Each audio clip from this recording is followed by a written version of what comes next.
In a small town nestled between green hills, there lived a young woman named Monica.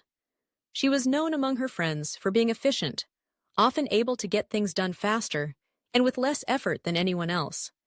However, Monica didn't think of herself as special. She simply saw life as a series of small decisions, each one offering a chance to make the most of her time and energy. One day, Monica's friend Krish, an engineering student, visited her. As they sipped tea on her balcony, he began talking about optimization algorithms and how they were used in industries to maximize efficiency. Monica listened carefully, and then she smiled. "You know," she said, "I think we all use optimization in our daily lives. We just don't call it that." Krish looked puzzled. "What do you mean?" "Think about it," Monica continued. "Every morning, I have to decide the best route to take to work. I could go through the main road, but it's usually packed with traffic. Instead, I take a slightly longer but less crowded road, and I get to work faster. Isn't that optimization?" Krish nodded.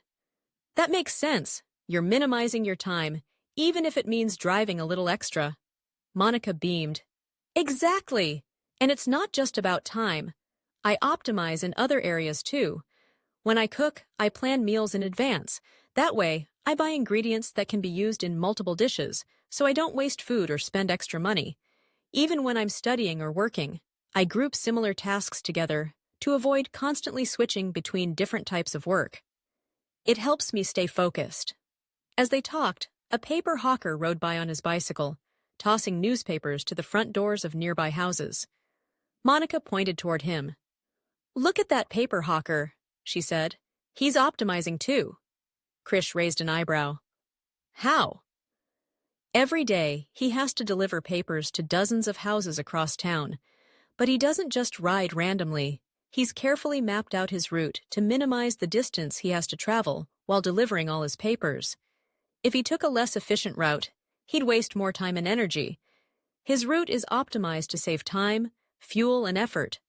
In a way, he's solving a real-life version of the traveling salesman problem." Krish, now impressed, nodded again. "You're right.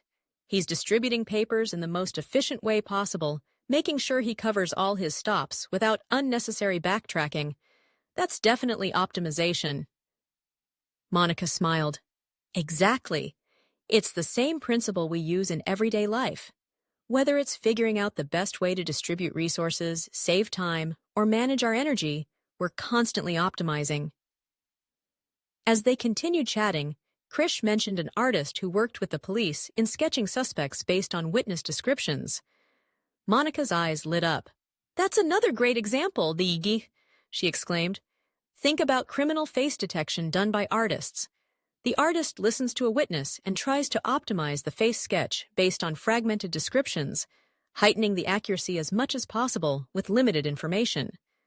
The artist doesn't waste time on irrelevant details, but focuses on key facial features like the shape of the eyes, nose, or jawline. They have to synthesize and prioritize the most crucial features quickly to produce a sketch that could help identify the suspect." Krish nodded thoughtfully. "That's true. The artist isn't just drawing, they're optimizing the process to get a close match using the few details they have. It's about maximizing the accuracy while minimizing guesswork, all within a limited time." Monica smiled. "Exactly. It's just another way we humans naturally optimize.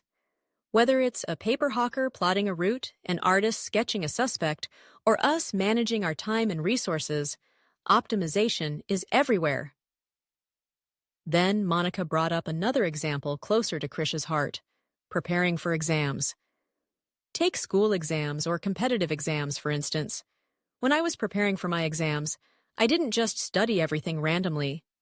I knew that certain topics carried more weight or were more likely to appear in the exam. So, I optimized my study schedule by focusing on those key areas first.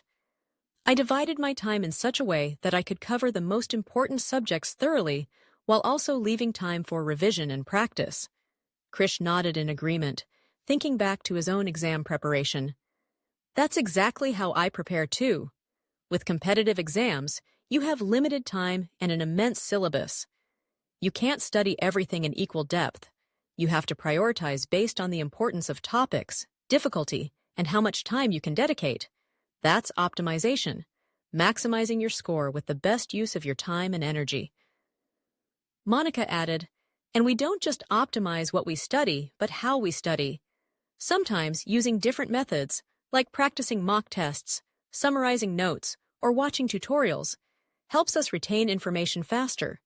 We all try to find the most effective way to learn, depending on what works best for us. Krish, deep in thought, replied, so optimization isn't just for computers and industries, it's something humans do every day, even during exam preparation. Monica nodded. Yes, and the more we become aware of it, the better we can make those decisions. It's about finding balance, reducing stress, and making the most of what we have. From that day on, Krish began to notice optimization in every corner of his life. Whether it was choosing which tasks to prioritize, finding the most efficient way to study, or even organizing his closet to save time, he realized that Monica had been right all along. We are all, in our own way, masters of optimization. We might not use complex algorithms, but with each choice we make, whether big or small, we are shaping our lives to be more efficient and fulfilling.